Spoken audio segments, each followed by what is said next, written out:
अस्सलामु अलैकुम वरहमतुल्लाहि वबरकातुह। अल्हम्दुलिल्लाहि हम्दन कसीरन तय्यिबन मुबारकन फीह वस्सलातु वस्सलामु अला सय्यिदिल मुरसलीन मुहम्मद व आलिहि व सहबिही अजमाइन अम्मा बअद।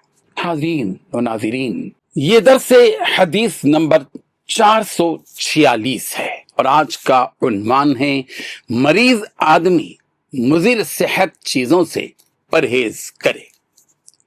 रिवायत समात कीजिए, तर्जुमे के बाद तशरीह होगी। बिस्मिल्लाहिर्रहमानिर्रहीम।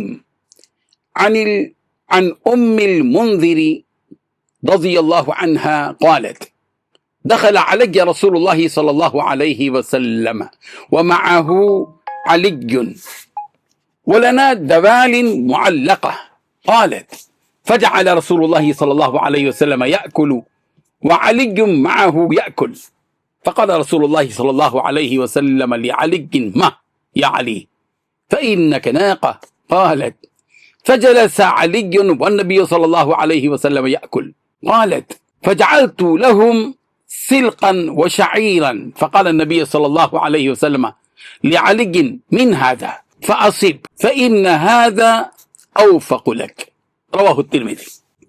तर्जुमा यूं है, सय्यदना उम्मुल मुंज़िर रज़ियल्लाहु अन्हा से मरवी है, वो फरमाती हैं कि रसूलुल्लाह सल्लल्लाहु अलैहि वसल्लम मेरे पास तशरीफ लाए और आप अलैहिस्सलातु तस्लीम के साथ सय्यदना अली रज़ियल्लाहु अन्हु भी थे। हमारे यहाँ पक्की खजूरों के कुछ खोशे लटके हुए थे, तो नबी करीम सल्लल्लाहु अलैहि वसल्लम और सय्यदना अली रज़ियल्लाहु अन्हु भी आपके साथ खाने लगे। तो आप सल्लल्लाहु अलैहि वसल्लम ने फरमाया, अली ठहर जाओ, तुम अभी अभी बीमारी से सेहतयाब होने की वजह से कमजोर हो। तो सैयदना अली रज़ियल्लाहु अन्हु बैठे रहे और नबी करीम सल्लल्लाहु अलैहि वसल्लम खाने लगे। सैयदा उम्मुल मुंज़िर रज़ियल्लाहु अन्हा फरमाती हैं, फिर मैंने उनके लिए चुकंदर और जौ पकाए तो नबी करीम सल्लल्लाहु अलैहि वसल्लम ने सैयदना अली रज़ियल्लाहु अन्हु से फरमाया, इससे खाओ, ये तेरे लिए ज्यादा मुवाफिक है। बुजुर्गान मोहतरम, ये हदीस नबी अकरम सल्लल्लाहु अलैहि वसल्लम की हकीमाना रहनुमाई और जिस्मानी हालत के मुताबिक खुराक के इंतखाब का वाज़ेह नमूना पेश करती है। हज़रत अली रज़ियल्लाहु अन्हु चूंकि अभी बीमारी से सेहतयाब हुए थे, इसलिए रसूल रहमत सल्लल्लाहु अलैहि वसल्लम ने उन्हें पक्की खजूर खाने से रोक दिया, जो इस हालत में नुकसानदेह हो सकती थी।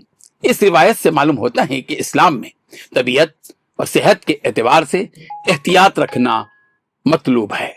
हर हलाल चीज हर हाल में मुफीद नहीं होती, बल्कि इंसान की कैफियत को देखकर फैसला किया जाता है। और नबी करीम सल्लल्लाहु अलैहि वसल्लम सिर्फ रूहानी नहीं बल्कि जिस्मानी और तिब्बी रहनुमाई भी फरमाते थे।